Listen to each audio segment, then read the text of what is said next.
Hello everyone, I am Shaurya Agarwal from Commerce Vault और आज हम फाइनली स्टार्ट करने लगे हैं अपनी 12th की अकाउंट से वॉल्यूम 1 जो है हमारी अकाउंटिंग फॉर पार्टनरशिप फर्म्स। तो अकाउंट्स के लिए एनसीईआरटी के अलावा जो बेस्ट बुक्स हैं, एक है हमारी टीएस गरेवाल और दूसरी है हमारी डीके गोयल।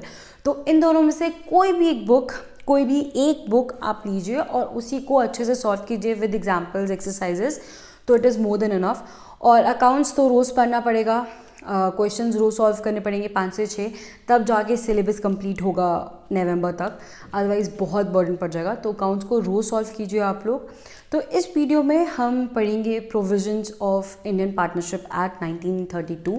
उससे स्टार्ट करने से पहले इट इज़ अ रिक्वेस्ट आप सभी से कि अगर अभी तक आपने मेरे चैनल को सब्सक्राइब नहीं किया है या आप मेरे चैनल पे नए हैं तो मेरे चैनल को जल्दी से सब्सक्राइब कर दीजिए और इस वीडियो को लाइक कीजिए, शेयर कीजिए और अपने कमेंट्स कीजिए। So let's start with accounting for partnership firms.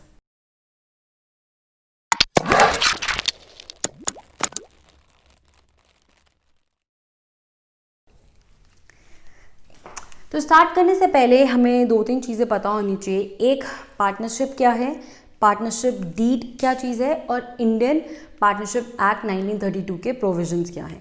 तो सबसे पहली बात, पार्टनरशिप क्या है। पार्टनरशिप जो है वो अग्रीमेंट है दो या दो से ज़्यादा लोगों के बीच में जो एक साथ आते हैं और कहते हैं कि हम एक बिज़नेस करेंगे और उस बिज़नेस में चाहे हमें लॉस हुआ या प्रॉफिट हुआ उसको हम शेयर करेंगे। तो ये होगी हमारी पार्टनरशिप। क्या हुई partnership? Partnership is an agreement between 2 और more people who agrees to do business and share its profit and losses। अब पार्टनरशिप जो है वो एग्जिस्टेंस में आती है ओरली अग्रीमेंट हो या फिर रिटन अग्रीमेंट हो। तो ओरल अग्रीमेंट क्या हुई कि जब हम फ्रेंड्स हैं और हम बोले कि ठीक है हम एक पार्टनरशिप करेंगे तो ये हमारा प्रॉफिट एंड शेयरिंग रेशियो होगा, ये हम इंटरेस्ट ऑन कैपिटल रखेंगे, इतना हमारा इंटरेस्ट ऑन ड्राइंग होगा, ये हमारा इंटरेस्ट ऑन कैपिटल होगा, ये हम रेम्यूनरेशन देंगे, ये कमीशन होगा। जितने भी टर्म्स एंड कंडीशंस हैं पार्टनरशिप की, जब उसको हम ओरली डिस्कस करते हैं तो ये हो गई हमारी ओरल अग्रीमेंट। जब उसी चीज़ को हम रिटन फॉर्म दे देते हैं, जब हम रिटन डॉक्यूमेंट बनाते हैं, तब वो हो गया हमारी पार्टनरशिप डीड। तो पार्टनरशिप डीड जो है वो एक रिटन डॉक्यूमेंट है जिसमें हमने टर्म्स एंड कंडीशंस रखी होती हैं पार्टनरशिप की। ठीक है, तो partnership deed is a written document that details the terms and condition of partnership. अब जितनी अच्छी पार्टनरशिप हो, लड़ाई तो होगी, ठीक है। तो सपोज एक पार्टनर जो है वो कहता है कि मुझे इंटरेस्ट ऑन कैपिटल तुम लोग ज़्यादा दो क्योंकि मैं कैपिटल ज़्यादा देता हूँ। तो उस टाइम दूसरा वाला बोलेगा अच्छा बच्चों रुक तू, मैं पार्टनरशिप डीड निकालता हूँ। मैंने पार्टनरशिप डीड निकाली, उससे खोली और उसमें देखा इंटरेस्ट ऑन कैपिटल लिखा हुआ है 10%। तो सभी को हमने इंटरेस्ट ऑन कैपिटल जो है वो 10% देना है। तो ये हो गया पार्टनरशिप डीड की इम्पोर्टेंस कि डिस्प्यूट अगर कोई हो तो उसे सॉल्व करने के लिए जो हमारी बुक ऑफ फॉर्च्यून है पार्टनरशिप डीड, उसको हम निकालेंगे और उसमें जो चीज़ लिखी होगी वही हमें अग्री करनी पड़ेगी। ठीक है, अब सपोज इन केस ऐसी फर्म में, पार्टनरशिप फर्म में डिस्प्यूट आता है जिनके पास पार्टनरशिप डीड नहीं है, मतलब कि उन्होंने ओरली अग्रीमेंट किया था। तो उस केस में जो डिस्प्यूट अगर वो सॉल्व नहीं हुआ तो उन्हें कोर्ट जाना पड़ेगा। कोर्ट में गए, उन्होंने बताया कि ये हमारा पार्टनर है जो हमसे इंटरेस्ट ऑन कैपिटल डिमांड कर रहा है, जबकि जब हमने अग्रीमेंट किया था तो ऐसा कुछ हमने नहीं बोला था। तो दूसरा पार्टनर बोल रहा है जो डिमांड कर रहा है नहीं नहीं इन्होंने बोला था ऐसे वैसे। अब उस टाइम पे कोर्ट क्या बोलेगा कि तुम दोनों चुप रहो, हम निकालेंगे इंडियन पार्टनरशिप एक्ट 1932, उसके प्रोविजंस हम चेक करेंगे कि उनका क्या कहना है इंटरेस्ट ऑन कैपिटल के रिलेटेड। तो इंडियन पार्टनरशिप एक्ट 1932 में जो भी लिखा होगा वही अग्रीमेंट होएगी। अब ठीक है, ये इंडियन पार्टनरशिप एक्ट 1932 के प्रोविजंस तभी अप्लाई होते हैं जब एक फर्म के पास पार्टनरशिप डीड नहीं होती। तो कुछ प्रोविजंस हैं जो हमें पता होने चाहिए। ये 5 प्रोविजंस हैं जो पता होने चाहिए। पहला है sharing of profit and losses, कि अगर हमें बोला है कि हमें प्रॉफिट एंड लॉसेस किस रेशियो में शेयर करनी है, हमने नहीं डिसाइड किया था, ओरली नहीं डिसाइड किया था और अब डिस्प्यूट आ रहा है कि कोई कह रहा है हमें ज़्यादा दो, तो उस केस में क्या लगेंगे, प्रोविजन लगेंगे इंडियन पार्टनरशिप एक्ट, और उसमें बोला गया है कि sharing of profit and losses क्या होएगी, इक्वली। तो किसी को ज़्यादा नहीं मिलने वाला, किसी को कम नहीं मिलना, तो इक्वली शेयर करेंगे। अगर 2 पार्टनर्स हैं तो 50-50 शेयर होगा, 4 पार्टनर्स हैं तो 25% चारों को शेयर होगा। फिर है interest on capital. Interest on capital आ जाएगा नॉट पेड, मतलब कि हम कैपिटल पे कोई भी इंटरेस्ट किसी भी पार्टनर को पे नहीं करेंगे। तो अब जैसे डिस्प्यूट आया था अभी हमारा, वो बंदा बोलता है कि दो, तो हमने उधर क्या लगाया, provision of Indian partnership act, जो कहता है कि इंटरेस्ट ऑन कैपिटल नहीं पे करना है, तो डिस्प्यूट सॉल्व हो गया। थर्ड है इंटरेस्ट ऑन ड्राइंग्स, वो कहता है नॉट चार्ज, कि अगर किसी भी पार्टनर ने ड्राइंग ली है तो उस पर उसको इंटरेस्ट देने की कोई ज़रूरत नहीं है। फिर है interest on loan by partner, अगर किसी पार्टनर ने हमें लोन दिया है तो हमने उसको जो इंटरेस्ट देना है, अगर हमने डिसाइड नहीं किया था तो इंडियन पार्टनरशिप एक्ट के अकॉर्डिंग हम उसको इंटरेस्ट देंगे 6% per annum.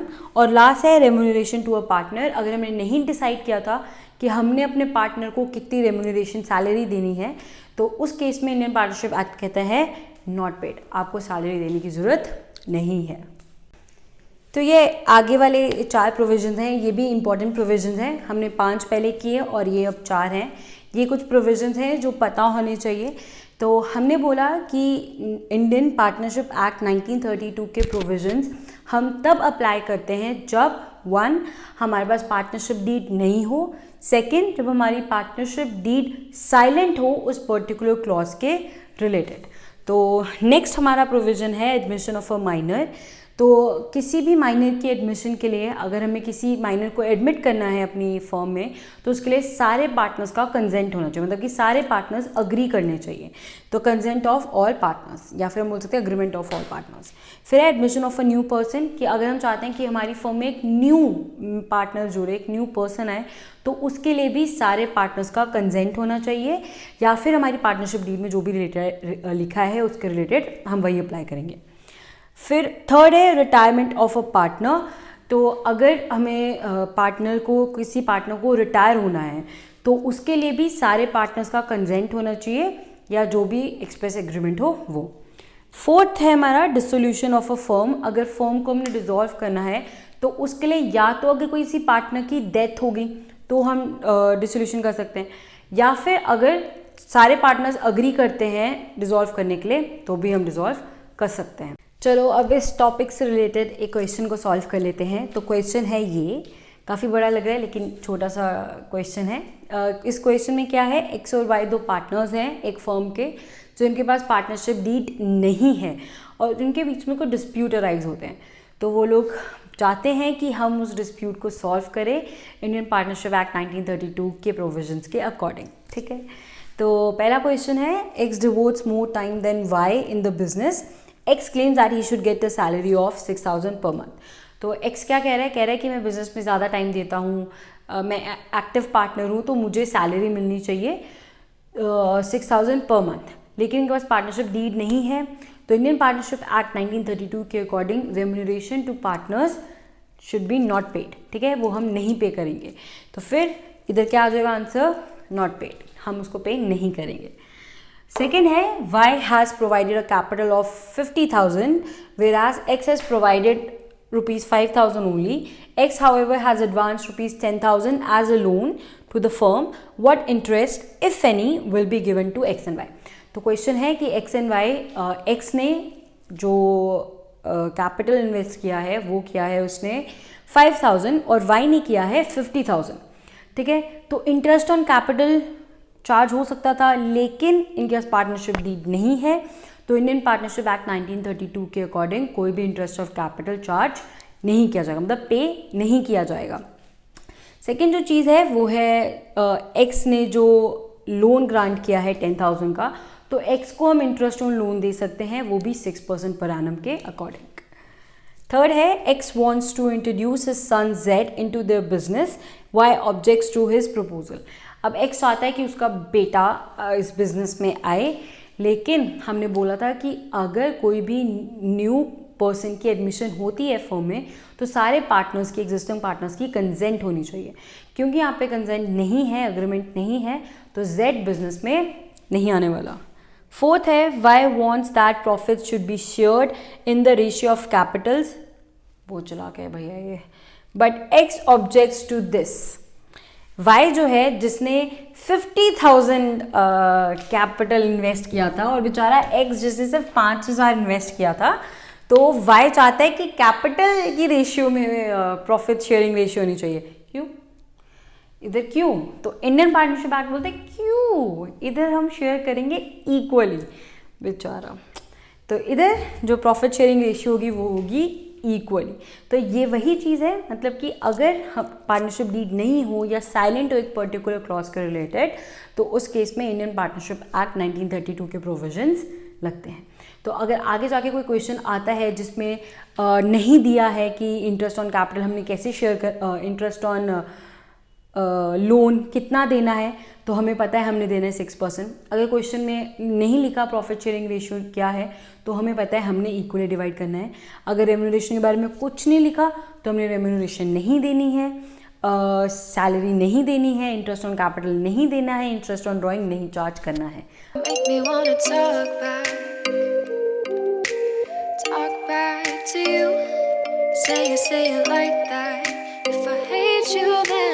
Find someone new, baby, but you know